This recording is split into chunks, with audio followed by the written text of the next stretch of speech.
Nama Tasikmalaya sudah ada dalam administrasi Hindia Belanda pada tahun 1820. Kala itu, nama tersebut digunakan distrik Tasikmalaya Cicariang dengan wilayah sepanjang 37 pal atau sekitar 56.000 meter persegi. Diperkirakan nama Tasikmalaya pertama kali digunakan sekitar tahun 1816 sampai tahun 1820. Dikutip dari buku Asal-usul Kota-kota di Indonesia Tempo dulu yang ditulis Zainuddin HM. Di masa lampau, di wilayah Tasikmalaya ada sebuah kerajaan yang bernama Kerajaan Galunggung. Kerajaan tersebut berdiri pada 13 Badrapa, 1033 Saka atau tanggal 21 Agustus tahun 1111. Penguasa pertama dari kerajaan ini adalah Batari Hyang. Kala itu ada ajaran yang dikenal dengan Sang Hyang Siksa Kandang Karesian. Ajaran tersebut menjadi ajaran resmi di masa Prabu Siliwangi yang bertahta di Pakuan. Kerajaan Galunggung bertahan hingga 6 kali pergantian raja, yang semuanya masih keturunan Batari Hyang. Pada masa itu, Tasikmalaya bernama Sukapura yang berada di bawah kekuasaan Sultan Agung dari Kerajaan Mataram. Ada dua versi terkait asal-usul nama Tasikmalaya. Versi pertama, Tasikmalaya berasal dari dua kata bahasa Sunda, yakni kesik yang berarti pasir dan ngalayah yang berarti bertebaran. Sehingga secara garis besar, Tasikmalaya berarti pasir yang bertebaran. Versi ini terkait letusan Gunung Galunggung pada tahun 1822 yang berpengaruh besar pada Kabupaten Sukapura. Saat letusan terjadi, banyak pasir yang menyelimuti Sukapura, sehingga daerah tersebut disebut Kesik Ngalayah yang kemudian dikenal dengan nama Tasikmalaya. Versi kedua, menyebutkan Tasikmalaya berasal dari dua kata, yakni, Tasik dan Malaya. Tasik berarti laut, telaga, atau air yang menggenangi wilayah, sedangkan Malaya berarti jajaran gunung-gunung, sehingga Tasikmalaya dapat dimaknai dengan gunung yang banyak, laksana air laut. Disebutkan letusan gunung menyebabkan terbentuknya jurang-jurang yang terjal dan membentuk sebuah formasi sepatu kuda ke arah timur Gunung Galunggung. Konon ada 3.647 bukit-bukit kecil di kawasan tersebut yang memperkuat ciri khas geografis Tasikmalaya. Sayangnya bukit-bukit kecil tersebut sudah tak ada lagi karena pembangunan, yang tertinggal hanyalah nama bukit di tengah kota Tasikmalaya. Dari cerita tersebut, banyak orang yang berpendapat jika nama Tasikmalaya ada setelah Gunung Galunggung meletus. Hal tersebut diperkuat dengan laporan Residen Priangan di tahun 1816 yang tidak menyebut nama Tasikmalaya sebagai sebuah distrik. Sementara itu, setelah masa Kerajaan Galunggung, ada periode kepemimpinan Sukakerta, cikal bakal Sukapura yang menjadi Tasikmalaya. Sukakerta berpusat di daerah yang bernama Salopa sekarang, yakni daerah yang merdeka dari pengaruh kekuasaan manapun. Sukakerta merupakan salah satu daerah bawahan dari Kerajaan Sunda Pajajaran yang berpusat di Pakuan. Penguasa pertama Sukakerta adalah Sri Gading Antek. Masa hidup Sri Gading Antek diperkirakan sejaman dengan Prabu Siliwangi atau Sri Baduga Maharaja, yaitu sekitar akhir abad ke-15 sampai awal abad ke-16.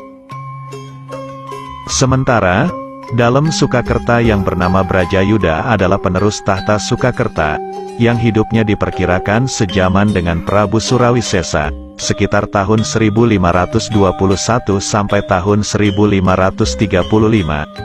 Sebagai penerus tahta kerajaan Pajajaran sepeninggal Prabu Siliwangi, pembentukan Kabupaten Tasikmalaya pada perkembangannya tidak terlepas dari piagam Sultan Agung Mataram.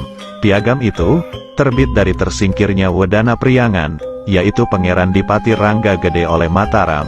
Jabatan itu diberikan oleh Sultan Agung Mataram kepada Dipati Ukur, namun dengan syarat harus merebut wilayah Batavia dari pasukan VOC. Tahun 1628, Sultan Agung memerintahkan Dipati Ukur membantu pasukan Mataram untuk merebut Batavia. Namun serangan itu berakhir dengan kegagalan. Sadar atas kegagalan akan membuahkan hasil pada hukuman, Dipati Ukur dan pasukannya membangkang terhadap Mataram. Akhirnya, Sultan Agung Mataram meminta kepada beberapa penguasa Priangan untuk mencari dan menangkap Dipati Ukur. Dan atas prestasinya, dalam proses penangkapan Dipati Ukur, Ki Wirawangsa yang merupakan penguasa Umbul Sukakerta, yang merupakan bagian dari kerajaan Mataram, diangkat menjadi Bupati Sukapura dengan gelar Tumenggung Wiradadaha. Pengukuhan Ki Wirawangsa juga dimaknai sebagai awal dari Sukapura yang dipengaruhi oleh Mataram, karena sejak saat itu Bupati Sukapura dibebaskan dari kewajiban upeti. Setelah Ki Wirawangsa sebagai bupati, ibu kota Sukapura yang awalnya masuk ke Kecamatan Salopa, berpindah ke Lewiloa atau Desa Sukapura Kecamatan Sukaraja. Perpindahan ibu kota itu terjadi pada kekuasaan Wiradadaha VIII. Perpindahan ibu kota dari Sukapura ke Manonjaya terjadi karena kekuasaan Sukapura cukup luas, membentang dari wilayah sebagian Kabupaten Garut hingga Kabupaten Pangandaran saat ini. Selain itu, perpindahan ibu kota ini beralasan untuk memperkuat benteng-benteng pertahanan Belanda dalam menghadapi Diponegoro. Alasan lain adalah sedang giatnya pembangunan jalan pos dan jalan kereta api menuju Tasikmalaya, di samping banyaknya orang Belanda yang membuka lahan perkebunan karet dan teh di Tasikmalaya Selatan. Setelah Wiradadaha VIII wafat, beliau mendukung adiknya Raden Danuningrat dengan gelar Wiradadaha IX dan berhasil membangun kota Manonjaya.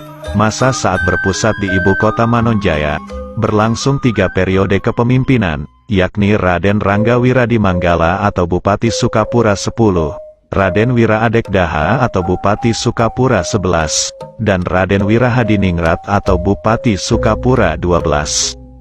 Pada periode pemerintahan Raden Rangga Wiratanuwangsa atau Raden Prawira Adiningrat, atau Bupati Sukapura 12 yang memerintah tahun 1901 sampai tahun 1908, terjadi perpindahan ibu kota, dari Manonjaya ke Tasikmalaya, yang terjadi pada tanggal 1 Oktober tahun 1901. Perubahan nama dari Kabupaten Sukapura menjadi Tasikmalaya, terjadi saat pemerintahan Raden Wiratanuningrat, tepatnya tanggal 1 Januari tahun 1913. Untuk selanjutnya, ia diangkat oleh pemerintah Belanda menjadi Bupati Tasikmalaya yang pertama, dan sesuai dengan perubahan nama dari Sukapura menjadi Tasikmalaya.